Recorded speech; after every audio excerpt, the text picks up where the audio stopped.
who I think I am? Is this what people told me about me? We get caught up in these scenarios of thinking, I have to do this, I shouldn't do this. That language alone is an indicator that it's not you, it's things that you picked up. Hey there, and welcome to Work is Third. I'm your host, Dawn Hunter, and I'm so glad you're here. Have you ever had a moment where you stopped and thought, how much of who I am is actually me?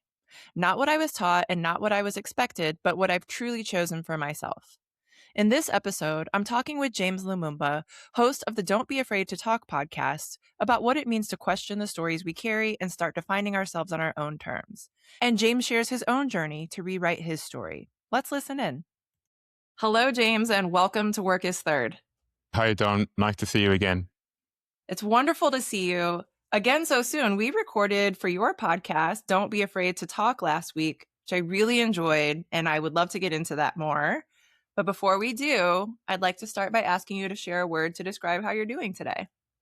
I am, I'm feeling anxious, not because we're doing this, just because of the day that I had. Oh, no. My mind just been like, because I'm going away. See, I'm going away tomorrow. And usually I'm more organized than this. And today I don't feel organized. So my mind's like, how many things that I have to do? But this will keep me centered here. So I can focus on what we're doing now than thinking about all the things that I have to do. When are you going on a long trip?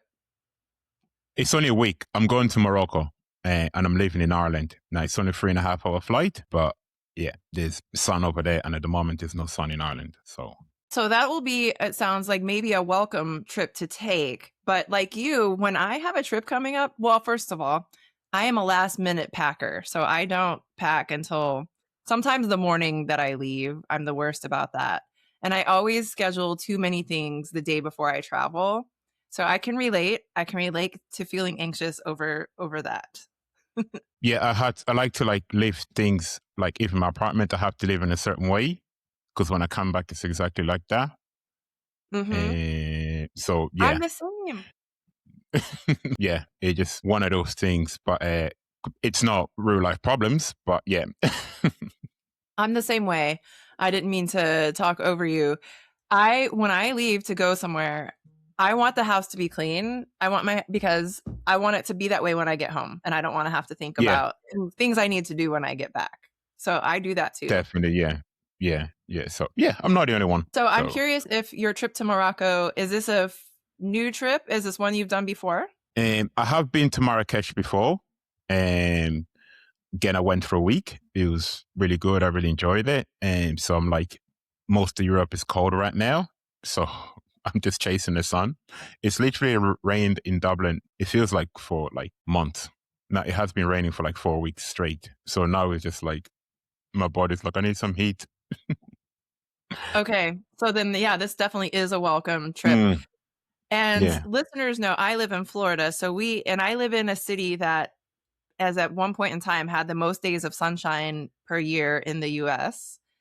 And that's St. Petersburg, Florida. But I actually sometimes feel the opposite, where I'm like, there's too much sun. I need snow or cold or somewhere that is not here. I've heard that from people, obviously when I was in Morocco and sometimes when I go to Spain. Now, they talk about the summer months, which would be June, July and August, where some of the people would often go up north because it's colder than where they are. But I don't know what it's like. For me, it's no, I'm already in the cold, so I don't understand. Well, it is my dream to have a summer home somewhere colder, because the summers in Florida are brutally hot. And so that's my manifestation, is to have a summer home somewhere colder than where I currently live. Yeah, that's the dream. One day. So let's talk about your podcast, because what I appreciated about our conversation is that you have a trauma-informed approach. And that's something that we have talked about I have talked about on this podcast with other guests. And we had a really great conversation about overcoming childhood trauma. And I can't wait for listeners to hear it. But I'd like to go back and talk about how your podcast came into being and what inspired you to create space for these conversations. It was just out of curiosity, to be honest. I often we get involved with things because of an event or a particular event. For me, how I go into this was, I was just curious to know, because things like suicide or depression is not things that I kind of when I grew up, I didn't hear about. And so when those conversations started happening as I grew older, and I was just like, I didn't understand, like, what is that? And even, well, suicide, I know what's happening. I know the events that's happening, but I could never understand how can someone get to that stage. So I was just curious to see like what's happening, like what's happening in people's minds, what experiences are they having. So I logged on to the national page. It's called Pieta House here in Ireland, and they would help people with depression. I logged onto the Facebook page, and at the time they used to have reviews. They don't anymore. But I'd start reaching out to people that left the reviews there and just be like, would you like to come and talk to me about your experience with, based on what they put down? And from that, then, like, I made a couple of videos just to understand like what's happening in people's heads, because I'm like, I don't understand. Like, tell me, tell me what's happening. And that kind of got my mind into that field of, I've always been interested in why people do what they do, but at the time I wasn't really into that world. Like, but when I started talking to people about depression, I was like, oh, this is it's fascinating what's happening in people's minds. Now, when I made that first, I took a little break because volunteering is kind of my background. And then I start rotating between volunteering and making videos. And then nearly 3 years ago, I got into podcasting. Someone just said to me, you should start doing a podcast. And I was like, no, wait. I was like, no, I don't like talking. I don't like cameras. Now, I like still photos. I don't like filming, but I wanted to have the conversation. So I just Googled how to start a podcast. There wasn't, my need to start what I wanted was stronger than my fears around speaking and being seen. I knew something that I wanted to do. So I was like, you know what? I'm just going to start. And if I mess it up, I'll figure it out. Right. Right. You figure it out as you go. Yeah. Yeah. Literally, I was like, like I said, I Googled how to start a podcast. I was like, I buy myself some equipment so I look like I know what I'm doing. And then I'll start reaching out to people who wants to talk about their stories. Because that's what, like, for me, it was around personal stories. So I find that's where we connect better. And everyone has a story to tell. And I think through our stories is how we help each other. And because you can read all the information you want around anything you want, really.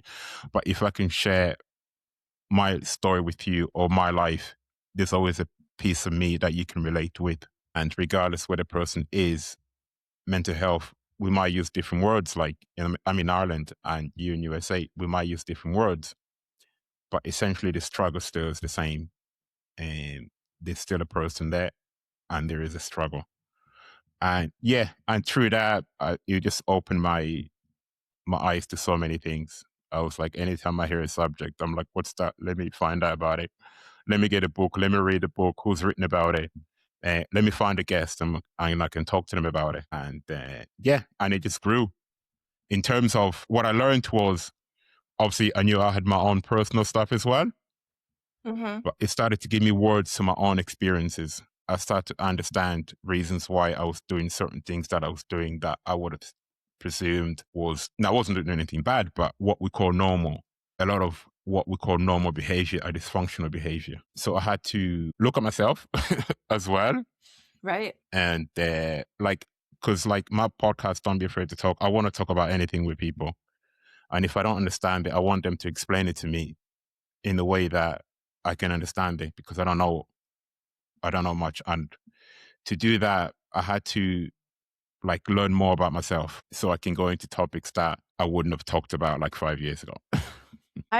I love everything that you're saying and I should say I resonate with everything that you're saying. I feel like, James, we are very much aligned because I started Work is Third for a very similar reason. And that is that I wanted to create a space to share stories about how people experience self-care, how they experience burnout, how they set boundaries. And something else that you said that really stood out to me is giving you language to describe your own experience. We all struggle with boundaries. We all have some things that impact our mental health, and being able to create a space where people can relate to someone else's experience, as you were saying, and have the language to share their experience is, to me, really powerful, not just for creating connection, but because then that connection helps us to take collective action on something. So if we know, for example, in the field of mental health, that people are struggling with depression or other mental health issues, by bringing awareness to it and creating space for sharing stories, we can help to normalize that, number one, people are experiencing these things, and two, that we can work together to create better systems, better conditions for people to experience better mental health. Yeah, definitely. Definitely. Because if you don't know what's happening, you think there's something wrong with you. And that would be, I would have been one of those people. Well, a part of me still thinks there's something wrong with me. But experiences of like anxiety or stress or like overwhelming, I was sharing about it earlier on. Like when I started doing my podcast, I'll get this overwhelmed feeling. At the time, I was doing it, but I thought there was something wrong with me. Like, why do I feel this way? But I didn't know why I was feeling that way. It's just all the fears that is coming up. Like, but to be able to, now I can see like, okay, I have a part of me that's very fearful. And then there's a part of me that's trying to like, oh, let's talk to people about this stuff. So it's just a constant like fear and the desire to do what I want to do. But without knowing what's happening to me, I would assume that it's something wrong with me, that I should be able to do it because other people are doing it. Well, you said, one of the things you said, I was just jotting down over here, is that you really needed to understand yourself first in order to have these conversations. And in all the work that I do, that is one thing that I say, that good leadership starts with knowing yourself and knowing your strengths and knowing where you have opportunities to grow. And that helps you to be a better person and a better leader. And I'm curious about, when you were doing that work, what were some of the things that you learned about yourself, or that you recognized were your strengths, and what maybe where you also needed to grow? For me, it was around like there's this fear that, well, it's not a fear, it's just a feeling that, well, one, there's something wrong with me. So even though I wanted to do what I wanted to do in terms of like podcasting, and even when I was doing like my volunteering, externally, all that stuff looks great, but internally, I didn't really like myself. You know, internally, I would have these voices that would just tell me all the things I'm not good at. Even though on the outside it looks good, internally, because I used to diary, I didn't know I was diarying or just writing things down. It's like, oh, there's a word for this now.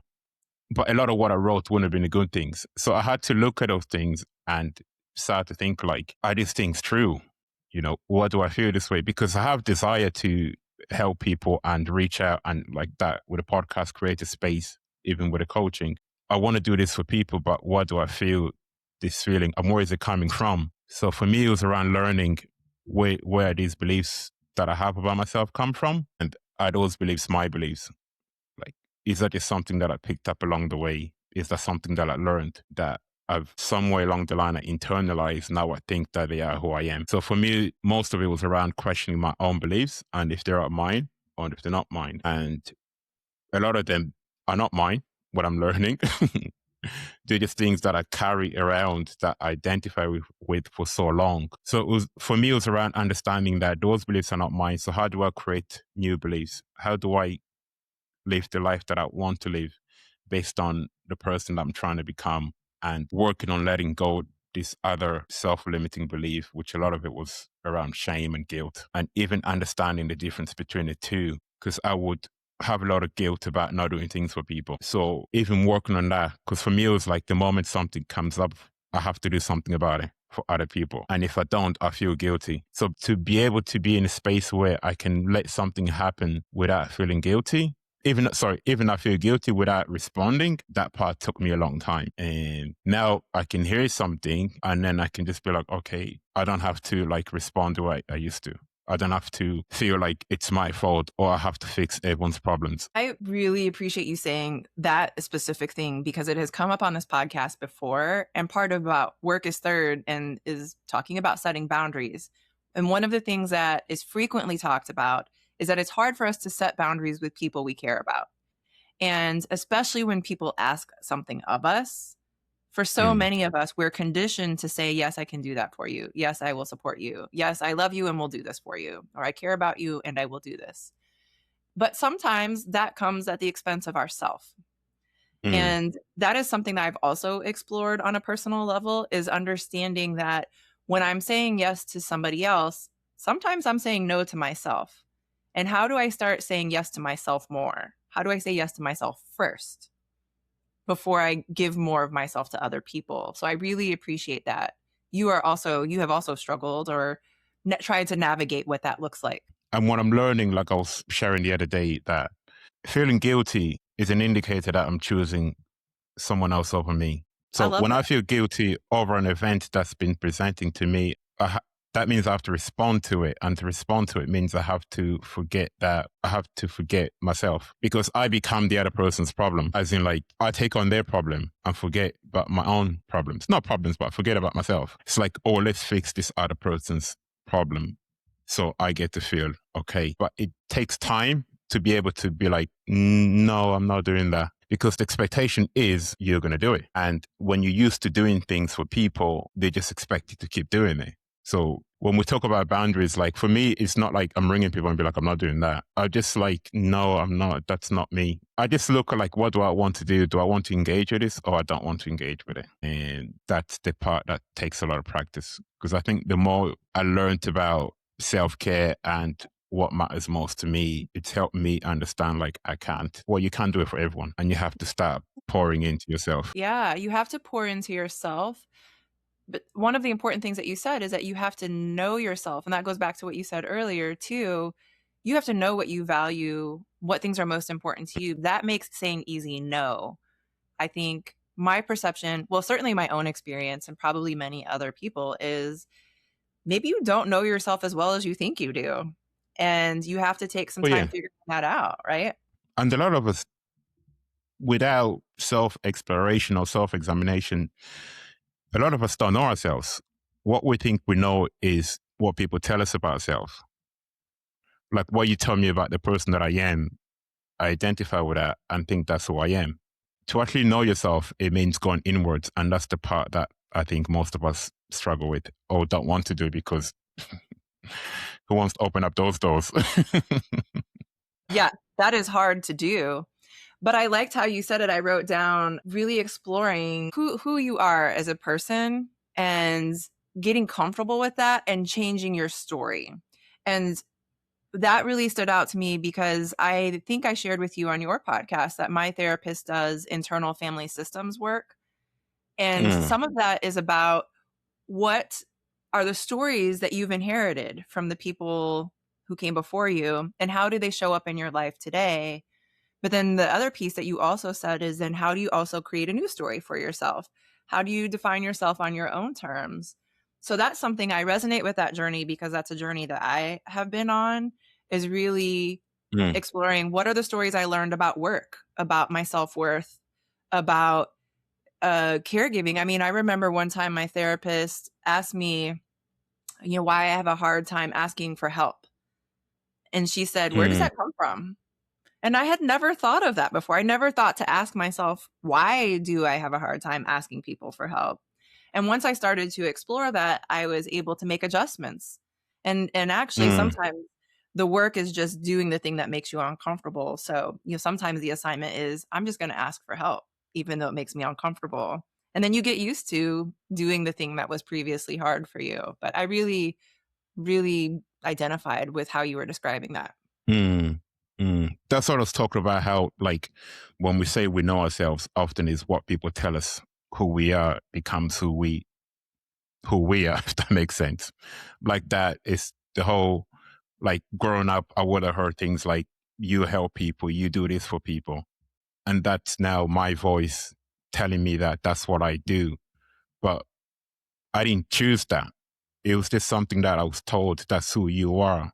So I would describe myself as, this is what I don't usually describe myself like that, but I consider myself as someone that helps people and looks after people. Now, all those things are great to do, but I shouldn't feel guilty if I'm not doing it. It's a difference there. If Right. I choose not to do it, I shouldn't feel guilty. But because early in, early in life I was told that's who you are, it just becomes the person that I am. So who I think I am is just what people told me about me. It's not you. It's things that you picked up.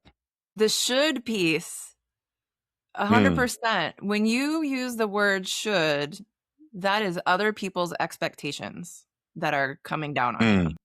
I don't think I've thought of it that way before, but it makes total sense that if it's just natural to us and it's a part of who we are, there's no should or shouldn't. It just is because it's who Yeah, you are. So when you have a should in your life, I shouldn't take a nap, or I should go to the gym, or I should go to this event and support my friend. Whatever those shoulds are that come up for you, being curious about why you feel that way, and then also, like you said, exploring the guilt that you might feel about making a choice and why you feel guilty about choosing yourself.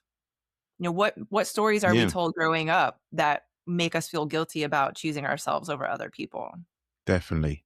And a lot of these, when you start exploring, they're like, it's all just the conditioning, because when you look at children, I often tend to refer things to children like they have no issue saying no to people and walking away, and they don't feel anything about it. They're just like, right, I'm not playing that game anymore. I'm out. And then you send them back and it's like, you have to do this. You have to be friends with this person. You have to do that. So all of a sudden, you start building this identity of things that you should do rather than what you want. And because those behaviors are being rewarded, you just keep doing them. You keep doing it because that's how you're being accepted. What do those rewards look like? Rewards for behavior.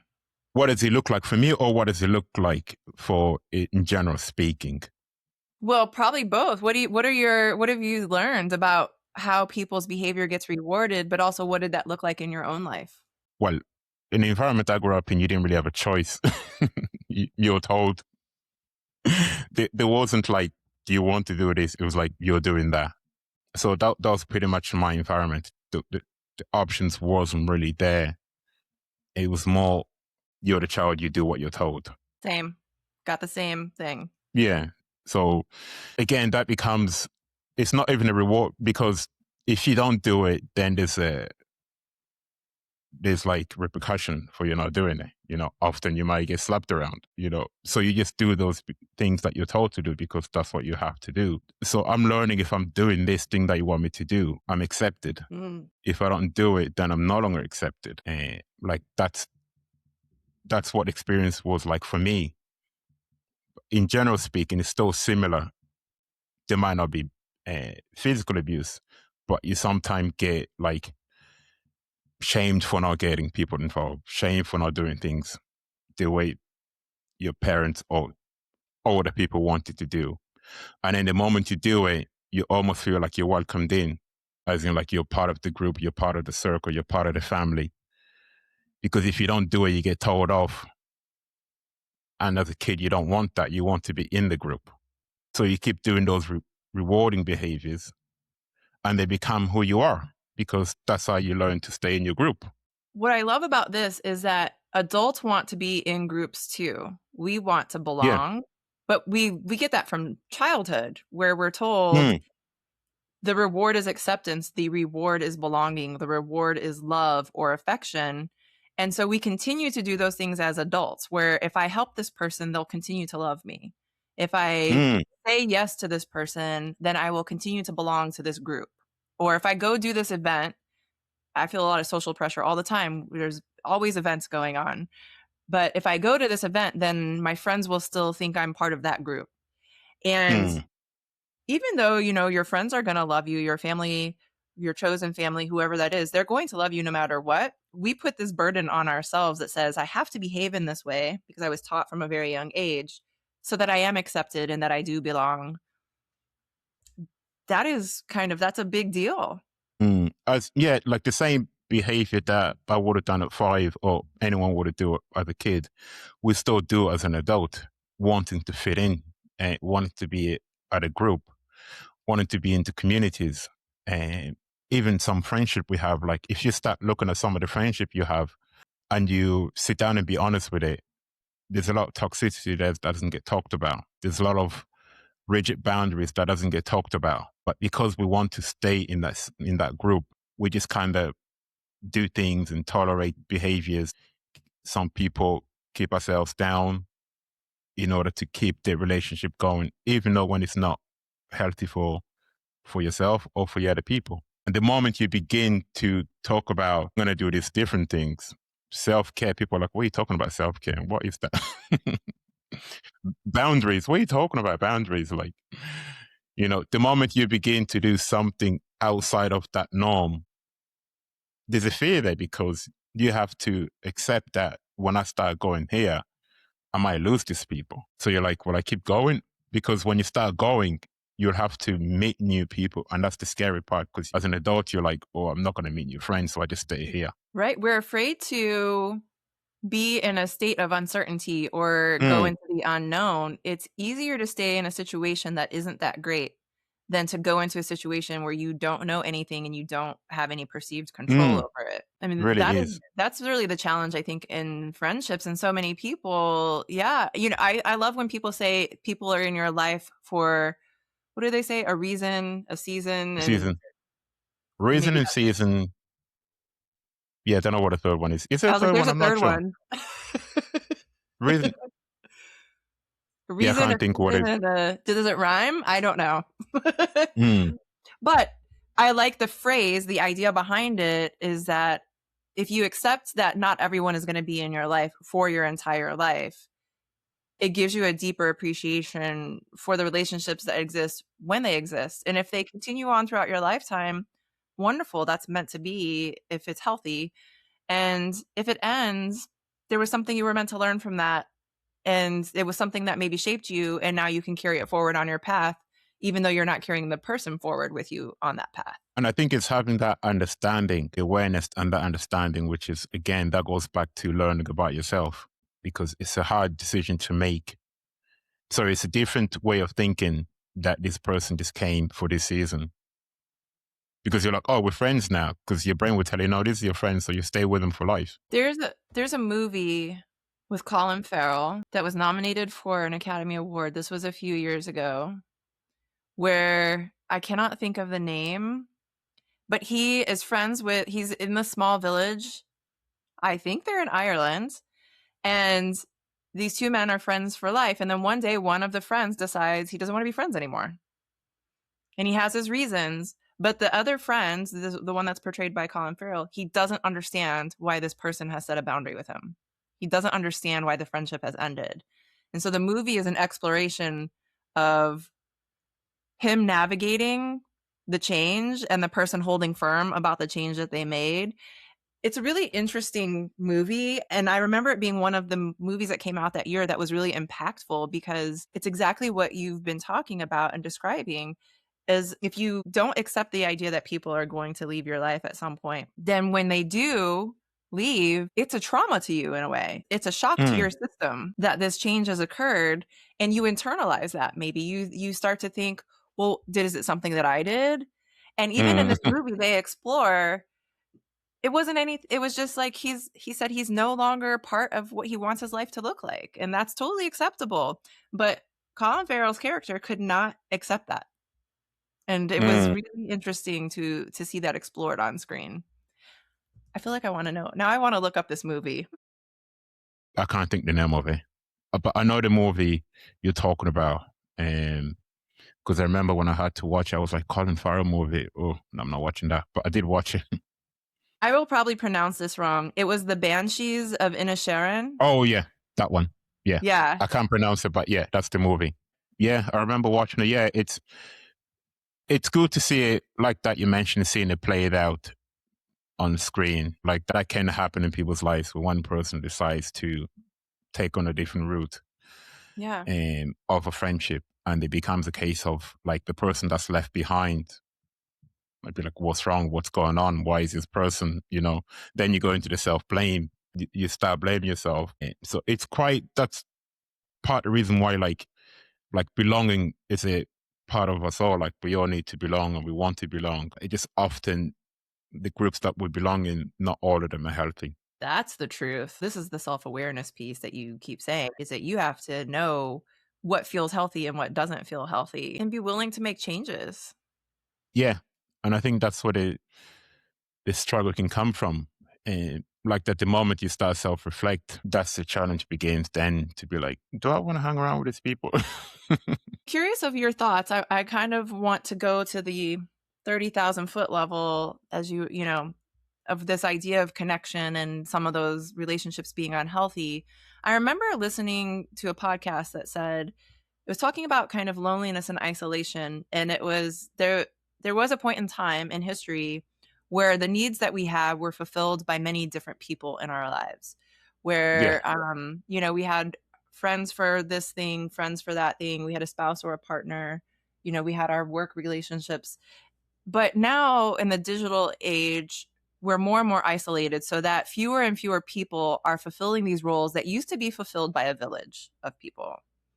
And I'm curious if you see that in your work, this kind of social isolation and kind of the narrowing of our social circles. And does that make it harder for us to want to move on to another friend group, right? Because we don't have the same kind of connections that people did 20, 50, 100 years ago. Our connections look different today. And does that make it even harder then to let go of the ones that are unhealthy because we have so few connections?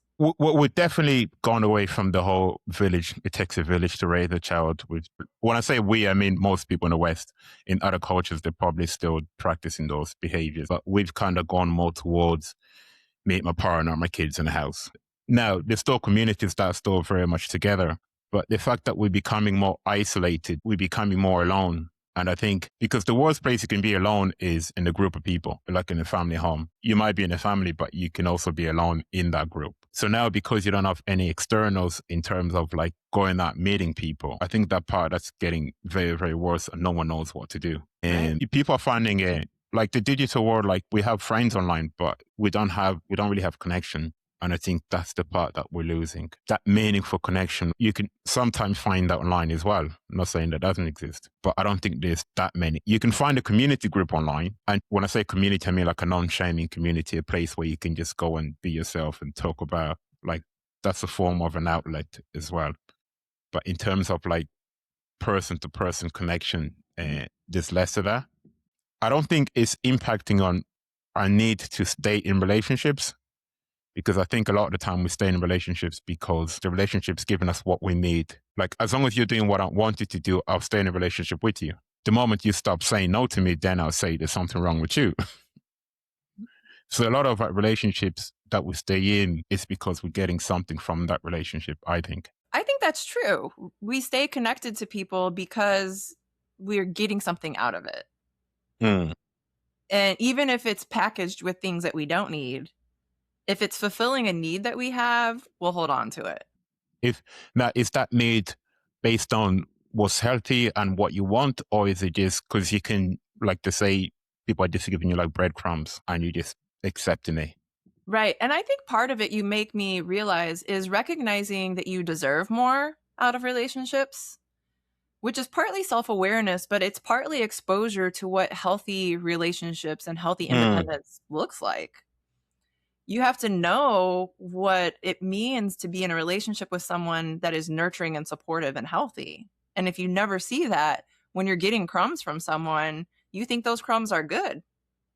Yeah, you would. Yeah. Now, it always goes back to childhood, sadly. If you had to settle for very little attention, you would think that's good. So you would take it. Someone's offering you too much, it might become, oh my God, this is too much. I don't know what to do because you're used to small. But we should be able to ask for more from all of our relationship, not more items. I mean, like, buy me more things. But you should be able to ask for more in terms of like yourself instead of just settling for like little bits. But if you don't know what more looks like, you just keep taking little bits and you think that's good. You know, you could be in a friendship where people just call you based on their terms or because in some way they're filling that gap that you want. You just stay in that relationship, that friendship, instead of being like, no, this is not for me. I want more from you. It's hard to ask because there's a possibility of being rejected. Right. And we don't want to be rejected. That is hard. I mean, one of the things I like that you give the example of not being the center of attention, because that's something I personally experienced is growing up feeling like I had to play small to fit in. I was very awkward as a teenager. I'm probably still awkward as an adult, but I was, I struggled. I wore glasses. I had crooked teeth. I needed braces. I was tall. I was smarter than most of the people in my class. And even though my curls look great now, when I was younger, I did not know what to do with this hair. I didn't know how to take care of it well. And I didn't really have people to show me how to take care of that either, right? And so for me, it was just, how do I do whatever I need to do to fit in? And that means maybe not embracing myself, not being fully myself in order to feel like I'm accepted, to feel like I belong, to feel like I don't stand out. When I already stand out for all these other reasons, maybe I Mm. could play small a little bit so that I don't bring any unnecessary, uncomfortable attention to myself. And that was something that I carried into adulthood, where I've had to learn more of how do I just embrace who I am and be myself unapologetically. And for a long time, I didn't know when people say, I am unapologetic about who I am. I mean, it's probably only in the last few years that I've really embraced what it means to live that way, to be myself and not feel guilt and not worry about the consequences. To say that's unapologetic, to say I'm going to be loud, I'm going to be bright, I'm going to shine, and the people who are okay with that are the ones I want in my life, and the people who are not okay with that are not the ones meant for me. I don't know if you Mm. have a story that you could share too. What is a story that you have overcome? What stories have I overcome? Oh, well, for me, what I struggle with believing that was lovable. Does that count as a story I've overcame? Yes, absolutely. Yeah. Yeah. For me, like that would be one of my beliefs that I carried, that I wasn't lovable. So even to get to the point of accepting that, where's that feeling coming from? Like, what do I feel that way? And trying to change that story. That's been a lot of roller coaster. And because even to say it to myself was very difficult, because the moment I would say I was lovable, there's this like feeling that comes, a voice be like, no, you're not. So being able to get to the point where I could say that, it definitely took a lot of time. It took a lot of silence. Yeah, that took me a long time to get to. And even now, when I do it, the voice is not as loud now, but it's a bit more quiet now than what it was. Was one of the exercises that you did or things that you did practicing telling yourself that you love that you love yourself? Yeah, yeah, I had to practice how to do that, and it was inner child work, like writing to my inner child, that kind of stuff, and just keep practicing and writing it down, because I think, like I mentioned earlier on, I used to write things down. So my writing had to turn from negative to positive. You sit with it and then we'll just keep repeating it. I found it very helpful. And then I had to start writing my text as a third person. Does that make sense? Like, Give James, me I an love you. example. Share an example. Like, so it would be like, instead of saying I love you, I'll say like, James, I love you. Okay. So there's a separation there, which I think helps me, because when I'm saying I love me, that voice is coming on. But when I say James, I love you, it's almost a separation from me to someone else. So if I can love my little part of me, that voice is not telling me different. Does that make sense what I'm saying to you? It does make sense. I do something Okay. similar when I try to get myself excited when I have like an event or a speaking thing or something where I have to be on. I will say, I'll look at myself in the mirror and say, "You are awesome. You are going to do a great job." And just having that almost like it's coming from it, like it's almost like it is external validation, even though it's coming Mm, from myself. Yeah. yeah. Yeah, it's that external. I know it's not you saying it, but it's just how it's perceived. I don't know how that stuff works, but it works. And even writing it down, like I would write it repeatedly, pages after pages, and over time, it's kind of quieting down a bit, as well as doing it breath work and things like that, and a lot of tears, a lot of crying, and yeah. So it's not just a case of writing things down. You need to process some stuff. You do. You do. And Yeah. we've talked about a lot of really good techniques so far. We've talked about diarying or journaling. We have talked about therapy. We've talked about being curious and exploring yourself more. We were just talking about reframing, and we have been most of this conversation Mm, talking about reframing our stories and creating new stories for ourselves. And we talked about connection, and connection is a way that can be in a way that can be healing. And you've mentioned self-care a couple of times. So I'd actually like to go into self-care by asking you the 4 questions that I ask every guest. Okay, yeah, let's go. Well, the first question is, what is something that it is easy for you to say yes to? At the moment, it's holidays. It's only recently I started to realize like I need to travel more. It's something that I like to do. I just wasn't. It was where I was kind of like, oh, I'll wait for a friend and we'll book a holiday, but it was never really moving. So I think about 3 years ago, I just started going places. One of the biggest, most freeing things that I have done is not to wait for other people to take trips. If I want to Mm, go on holiday, I'm going on holiday. yeah. If you're available, great, you can join me. Mm. That's what Once I that's once my approach. yeah, once I became comfortable with it, I was like, yeah, I'm just booking things. I'll go online and find a place and just go. So those things gets me excited. Well, then the next question is, what is something that it is hard for you to say no to? I mentioned earlier in terms of feeling guilty for saying when I said no to like people, relatives and stuff. Before like the word no didn't even exist. But now when I take a step back, I can say no, not everything, but to most things without feeling guilty. That's good. So I think that, yeah, reinforces something that we were talking about earlier. It's sometimes hard to say no to people we care about, but we can learn to do that in a way that's healthy. Yeah. And I think it's like we said, if you keep saying yes, you're not choosing yourself. The ask is not to say no to everything, but to know that when you're out of capacity and to say no in those moments. Right. Knowing yourself enough to know your capacity, and Mm. when you don't have it, being able to say no. Yeah, because you're just like we said, like pouring into yourself. Like if I have room, yes, I'll do it. But if I don't know, like my wants and needs, I'll just keep going instead of be like, you know what, it's time for me to rest. Now I'm done.